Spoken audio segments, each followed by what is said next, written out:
मेरा नाम है आर्यन और आप देख रहे हैं डर। अगर आपको लगता है कि आप अपनी मर्जी से किसी अनजान गांव में कदम रखते हैं तो आप गलत हैं। कुछ रास्ते आपको ढूंढते हैं और कुछ गांव सिर्फ एक खास रात को जागते हैं अपना भोजन ढूंढने के लिए। जो हड्डी मेरी जेब में थे वो किसी लकड़ी का टुकड़ा नहीं बल्कि उस इंसान की पसलियों का हिस्सा था जिसे मैंने कल एक रात मुस्कुराते हुए देखा था। जानिए उस काली रात का खौफनाक सच जो आपकी रूह कपा देगा। ये कहानी मेरी नहीं, मेरे सबसे करीबी दोस्त विक्रम की है। विक्रम एक प्रोफेशनल ट्रैकर है। उसकी ज़ुबानी कहानी सुनाना आसान होगा, इसलिए मैं इसे उसके ही नज़रिए से सुना रहा हूँ। मैं पिछले 3 सालों से एक नामी ट्रेकिंग एजेंसी के लिए काम कर रहा था। पहाड़ों की ऊंचाइयाँ, देवदार के घने जंगल और बर्फीली हवाएं ये मेरी ज़िंदगी थी। लेकिन सच ये भी था कि जब आप हर हफ्ते एक ही ढलान पर कदम रखते हैं तो वो रोमांच धीरे धीरे एक नीरस दिनचर्या बन जाता है। जब मेरी थकान मेरी परफॉर्मेंस पर हावी होने लगी तो मेरी टीम लीडर ने मेरे कंधे पर हाथ रखकर बस इतना कहा, विक्रम तुम्हारा नक्शा पुराना हो चुका है, जाओ कुछ नया ढूंढो। बस फिर क्या था, मैंने 1 महीने की लीव ली, अपना बैकअप कसा और निकल पड़ा हिमाचल के उन गुमनाम हिस्सों की तरफ जहां आम टूरिस्ट के कदम नहीं पड़ते हैं।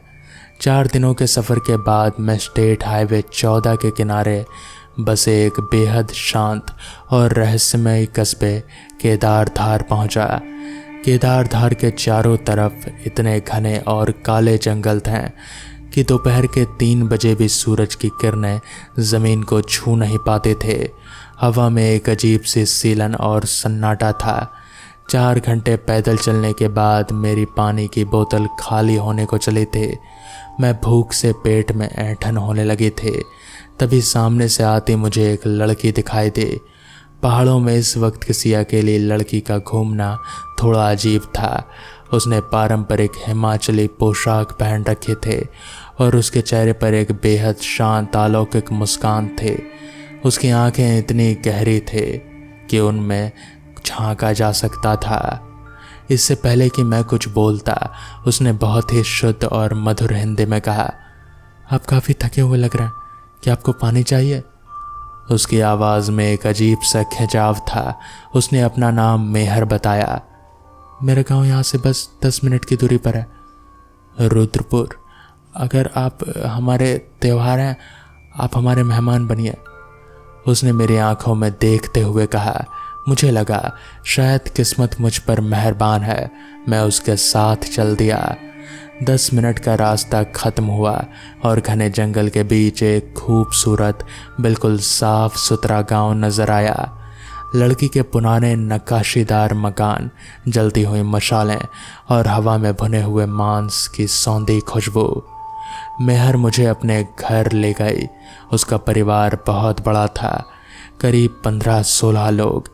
मेहर के दादाजी जो गांव के मुखिया लग रहे थे, उन्होंने बड़ी आत्मीयता से मेरा स्वागत किया।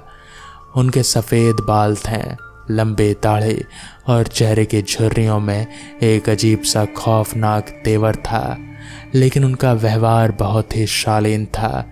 रात के करीब 7 बजते ही पूरे पहाड़ में ढोल, नगाड़ों और शंख की भारी आवाज़ गूंजने लगी। ये किस चीज़ का उत्सव है? मैंने मेहर के दादाजी से पूछा। बुजुर्ग ने अपनी भारी आवाज़ में कहा, आज मानसून की पहली रात है बेटा।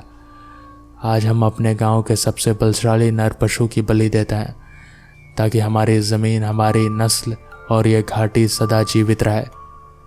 बलि? लेकिन सबसे बलशाली की क्यों? क्योंकि जीवन देने के लिए सबसे महान जीवन की ही कुर्बानी देनी पड़ती है, दादाजी ने मुस्कुराते हुए कहा और फिर वो अंदर कमरे में चले गए। गांव के बीचों बीच एक बड़ा अलाव जल रहा था। पूरे गांव के लोग इकट्ठा थे। लाल रोशनी में सभी के चेहरे अजीब और डरावने लग रहे थे। मेहर पूरे समय मेरे पास खड़ी रही। आसमान में पूनम का पूरा चांद चमक रहा था। आज पूर्णिमा की रात है। मेहर ने मेरे कान के पास झुककर फुसफुसाया। आज रात का दावत का मांस बहुत खास होता है, तुम खाओगे? मैंने मुस्कुराकर हाँ कह दिया। हमने बलि सीधे अपनी आंखों से नहीं देखे, लेकिन कुछ ही देर में बांस से बने एक विशाल पंडाल के नीचे हम सबको एक एक पत्तल में मांस का एक छोटा सा टुकड़ा परोसा गया। पहला निवाला मुंह में रखते ही मुझे लगा कि मैंने अपनी ज़िंदगी में इतना स्वादिष्ट, इतना मुलायम और रसीला मांस कभी नहीं चखा। स्वाद ऐसा था जैसे रूह तृप्त हो जाए। खाना खाने के बाद जब मैं सोने के लिए दादाजी के कमरे में गया तो देखा कि दादाजी वहाँ नहीं थे। मैंने मेहर से पूछा, दादाजी कहाँ हैं? उन्होंने खाना भी हमारे साथ नहीं खाया। मेहर की आंखों में एक ठंडी चमक आई। उसने कहा, वो आराम कर रहे हैं, बहुत गहरे आराम। तुम अब सो जाओ, तुम्हें सुबह जल्दी निकलना है। थकावट इतनी थी कि मैंने ज़्यादा सवाल नहीं किए और सो गया। अगली सुबह धूप खिली हुई थी। मैंने अपना बैग तैयार किया। निकलते वक्त मेहर की माँ ने मुझे एक छोटी सी सफ़ेद रंग की बहुत सख्त नक्काशीदार लकड़ी जैसी चीज़ भेंट की। यह हमारे गांव का आशीर्वाद है, उन्होंने भारी आवाज़ में कहा। इसे संभाल कर रखना, यह खुशहाली का प्रतीक है। शुक्रिया, लेकिन दादाजी कहाँ हैं? मैं उनसे विदा लेना चाहता था। मैंने चारों तरफ देखते हुए कहा। मेहर ने मेरे हाथ पर हाथ रखा। उसकी हथेली बर्फ जैसे ठंडे थे। उसने धीमी आवाज़ में कहा, दादाजी अब कहीं नहीं जाएंगे विक्रम, वो अब हमेशा तुम्हारे भीतर रहेंगे। उस वक्त मुझे उसकी बात समझ नहीं आई। मैं मुस्कुराया, शुक्रिया अदा किया और अपने आगे की यात्रा पर निकल पड़ा। अगले 6-7 दिनों तक मैं पहाड़ों में भटकता रहा। मैंने कई नए इलाके देखे, लेकिन मेरा मन बार बार उस खूबसूरत गांव रुद्रपुर और मेहर के अत्याधिक पर ही अटका हुआ था। मैंने तय किया कि वापसी के रास्ते एक बार फिर रुद्रपुर जाऊंगा और मेहर से मिलकर शुक्रिया कहूँगा। मैं उसी पक्के हाईवे पर उतरा। ठीक वही मोड़, वही घने देवदार के पेड़। मैं जंगल के अंदर पैदल चलने लगा। 10 मिनट, 20 मिनट, 1 घंटा हो गया। चारों तरफ सिर्फ झाड़ियाँ, विशाल चट्टानें और जंगली सन्नाटा था। वहाँ किसी गांव का नामो निशान तक नहीं था, कोई रास्ता ही नहीं था। भटकते भटकते शाम ढलने लगी। घबराकर मैं वापस मेन सड़क पर आया। तभी मुझे दूर से एक स्थानीय पहाड़ी लकड़हारा अपनी जीप में आता दिखाई दिया। मैंने हाथ देकर गाड़ी रुकवाई। भैया, मुझे रुद्रपुर जाना है, क्या आप सही रास्ता बता सकते हैं? मैं रास्ता भूल गया। ड्राइवर ने गाड़ी का इंजन बंद किया, मुझे सिर से पांव तक देखा और अजीब सी आवाज़ में बोला, कौन सा गांव? रुद्रपुर, यहाँ जंगल के अंदर बस 800-900 मीटर दूर है। मैं हफ्ते भर पहले ही वहाँ रुका था। ड्राइवर का चेहरा पीला पड़ गया। उसने तुरंत मुझे गाड़ी में बैठने का इशारा किया। बाबूजी, रात होने वाली है, चुपचाप गाड़ी में बैठिए, यहाँ खड़े रहना मौत को बुलावा देना है। गाड़ी चलते ही ड्राइवर ने शीशे में मुझे देखते हुए कहा, क्या आपको वहाँ मेहर नाम की एक लड़की मिली थी? मेरे रोंगटे खड़े हो गए। हाँ, आप उसे जानते हैं?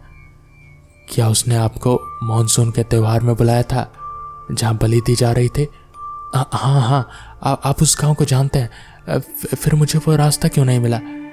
मैंने उत्सुकता और डर के मिले जुले एहसास में पूछा। ड्राइवर ने एक लंबी सांस ली और कहा, बाबूजी, रुद्रपुर का नाम कोई गांव इस दुनिया में, इस इंसान के नक्शे में मौजूद ही नहीं है। आज से 50 साल पहले एक भयानक भूस्खलन में पूरा गांव जिंदा दफन हो गया था।